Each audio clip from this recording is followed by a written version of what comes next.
દક્ષિણ ગુજરાતમાં શું સ્થિતિ છે અને લઈને આપણે વધુ ઇન્ફોર્મેશન આપશે મારા સહયોગી યશ।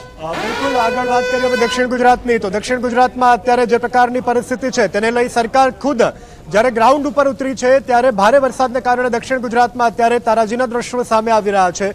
દક્ષિણ ગુજરાતના અનેક એવા જિલ્લાઓ છે કે જ્યાં અત્યારે પૂર જેવી સ્થિતિનું નિર્માણ થયું છે।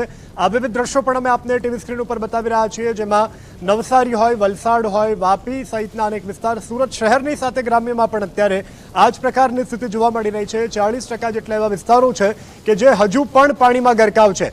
એનડીઆરએફ અને એસડીઆરએફની ટીમો પણ અત્યારે ડિપ્લોય કરવામાં આવી છે। ત્યારે વધુ વિગત સાથે અમારા સંવાદદાતા રાકેશ બ્રહ્મભટ્ટ આપણી સાથે લાઈવ જોડાયા છે। રાકેશ, સમગ્ર દક્ષિણ ગુજરાતમાં અત્યારે કેવા પ્રકારની સ્થિતિ છે અને શહેર વાઇઝ આપ જાણકારી આપો। પાણી ઓસર્યા છે અત્યારે, જ્યારે તંત્ર પણ ખુદ મેદાનમાં છે, નાયબ મુખ્યમંત્રી મેદાનમાં છે, કેવા પ્રકારની રાહત બચાવની કામગીરી, શું વધુ વિગતો?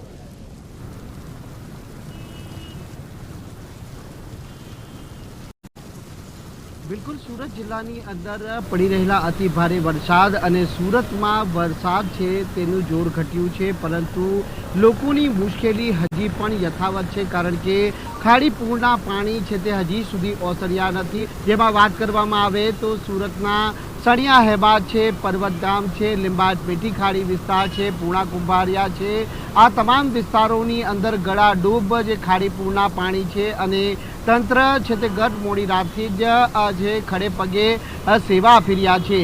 સુરતની વાત કરવામાં આવે તો છેલ્લા 24 કલાકની અંદર 2.92 ઇંચ જેટલો વરસાદ છે તે ખાબકી ચૂક્યો છે, જ્યારે ઉમરપાડાની અંદર 11 ઇંચ જેટલો વરસાદ હમણાં સુધી નોંધાઈ ચૂક્યો છે।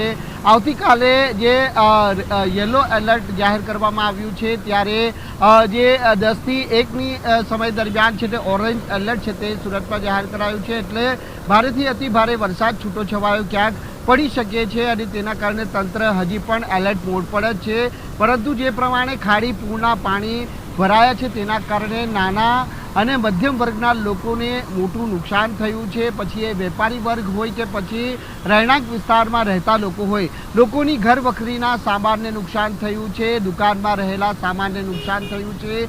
પર્વત ગામના જે 5 સોસાયટી, જેમાં મામાનગર આવાસ છે, વાંબે આવાસ છે, તેમજ ગીતાનગર અને કુલ વિધાતા ટાઉનશીપ પડી 5 સોસાયટીઓમાં એવા પાણી ભરાયા છે કે ત્યાં લોકો બહાર પણ નીકળી શકે તેવી સ્થિતિ નહીં, અને આ રસ્તા ઉપર અહીં રેસ્ક્યુ બોટ છે તે દોડાવવામાં આવી રહી છે અને રેસ્ક્યુ બોટ દ્વારા લોકોને સ્થળાંતર અને જે રેસ્ક્યુની કામગીરી હજી પણ કરવામાં આવી રહી છે।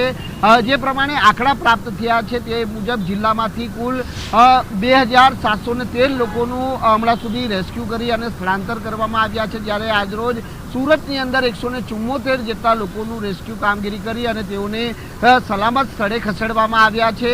એટલે હજી લોકોની હાલાકી ઘટી નથી, કારણ કે ખાડી પૂરના પાણી ઓસરવાની વાત જોઈ રહ્યા છે, કારણ કે જે જિલ્લાની અંદર વરસાદ અવિરત પડી રહ્યો છે તેની સ્થિતિનું આ નિર્માણ થયું છે। જી બિલકુલ રાકેશ, આભાર અમારી સાથે જોડાવા બદલ।